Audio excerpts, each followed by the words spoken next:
Assalamualaikum அன்பு சகோதரிகளே, welcome to Halima's kitchen. பாருங்க, இன்னைக்கு வந்து நம்ம சுண்டல் ரைஸ் பண்ணிட்டு இருக்கோம். வெங்காயம், இஞ்சி பூண்டு பேஸ்ட், மிளகா, அப்புறம் மிளகாத்தூள் போட்டிருக்கேன். அப்புறம் பட்டை கிராம்பு ஏலக்காய் அதெல்லாம் போட்டிருக்கோம். பாருங்க, வெஜிடபிள்ஸ், அப்புறம் தக்காளி.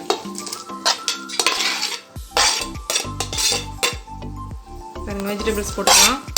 நம்மளுக்கு எது வேணுமோ போட்டுக்கலாம்.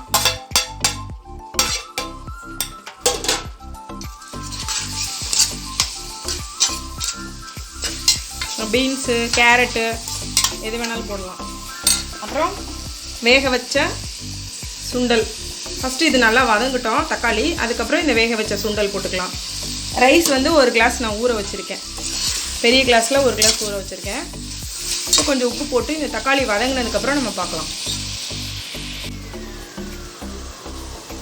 பாருங்கள், நல்லா வதங்கிடுச்சு. இப்போ வந்து கொஞ்சமாக நம்ம ஃப்ரைட் ரைஸ் மிக்ஸ் வந்து ஒரு அரை ஸ்பூன் போடுறேன். இது வந்து வேண்டான்னா நீங்கள் ஸ்கிப் பண்ணிடுங்க.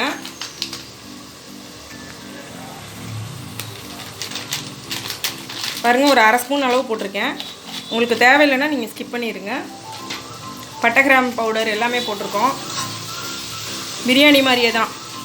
பாருங்கள், பீன்ஸ் எல்லாம் வந்து நல்லா இந்த மாதிரி மெலிசாக போட்டுக்கோங்க. நல்லா கரைஞ்சிருச்சு. உப்பும் போட்டாச்சு. இப்போ வந்து நம்ம வேக வச்ச வெள்ளை சுண்டல், அது ஒரு கப்பு நம்ம வேக வச்சு வச்சுருக்கோம். அது வந்து ஒரு 5 மணி நேரம் 6 மணி நேரம் ஊற வச்சுட்டு இந்த மாதிரி போட்டுக்கோங்க.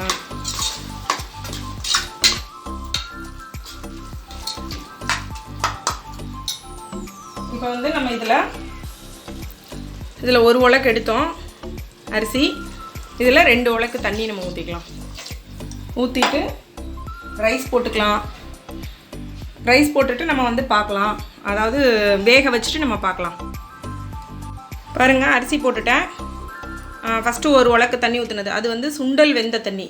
இது வந்து ஃபஸ்ட்டு வந்து அரிசி நம்ம 2 வாட்டி கழுவிட்டு 3ஆவது வாட்டி நம்ம பிடிச்சி வைக்கிறோம்ல, அந்த தண்ணியும் ஊற்றிக்கணும். இப்போ உங்களுக்கு அந்த நல்லாயிருக்கும் டேஸ்ட்டு. 2 வாட்டி நல்லா கழுவிட்டு 3ஆவது வாட்டி பிடிக்கிறீங்களா, அந்த தண்ணியும் ஊற்றிக்கோங்க. இப்போ உப்பு செக் பண்ணிவிட்டு நம்ம 2 விசில் விட்டுட்டு வெந்ததுக்கப்புறம் பார்க்கலாம் எப்படி இருக்குன்ட்டு. இது வந்து டக்குன்னு வந்து உங்களுக்கு லஞ்ச் பாக்ஸுக்கு இதுக்கெலாம் நீங்கள் காலையில் ஈஸியாக செஞ்சிடலாம். இதில் கொஞ்சம் கைமா போட்டிங்கனாலும் நல்லாயிருக்கும். இன்ஷால்லா அது வெந்தோடனே பார்க்கலாம். இருங்க பாருங்க, இப்போ வந்து நல்லா கொதி வந்துருச்சு. இப்போ வந்து கஸ்தூரி மேத்தி அது கொஞ்சம் போட்டுக்கலாம். இது சுண்டல் ரைஸ் அப்படிங்கிறனால இதெல்லாம் போட்டிங்கன்னா தான் நல்லாயிருக்கும். லைட்டாக வந்து ஃப்ரைட் ரைஸ் மசாலா, அப்புறம் இது எல்லாம் போட்டிங்கன்னா டிஃப்ரெண்ட்டான டேஸ்ட்லாம் நல்லாயிருக்கும். நான் வந்து பீன்ஸும் பீட்ரூட் வந்து ஒரு கொஞ்சமாக போட்டேன் கலருக்காக. பீட்ரூட் ஒரு 1/4 போட்டிருக்கேன். அதனால நல்லா கலர்ஃபுல்லாக இருக்கும். கலர்லாம் சேர்க்க தேவையில்ல. இந்த கஸ்தூரி மேத்தி நம்ம போடுறனால ஃப்ளேவர் ரிச்சாக நல்லாயிருக்கும். கொதி வந்துருச்சு. வந்ததுக்கப்புறம் இப்போ லிட் போட்டுட்டு நம்ம பார்க்கலாம். வெந்ததுக்கப்புறம் பார்க்கலாம். டேஸ்டியான ஒயிட் சுண்டல் ரைஸ் ரெடி ஆயிரும். பாருங்கள், வெந்துருச்சு. இதுக்கு வந்து புதினா மல்லிலாம் போடாதீங்க. புதினா மல்லி போட்டிங்கன்னா பிரியாணி மாதிரி ஆயிரும். அதுக்கு தான் நம்ம கஸ்தூரி மேத்தி போடுறது. பாருங்கள், எவ்வளோ சூப்பராக இருக்குது பார்த்தீங்களா.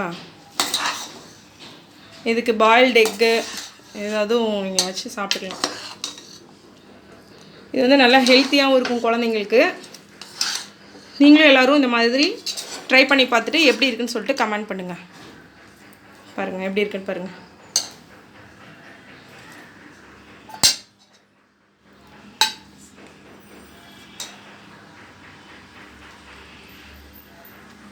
இன்ஷால்லா மீண்டும் அடுத்த வீடியோவில் சந்திக்கலாம். அஸ்ஸலாமு அலைக்கும்.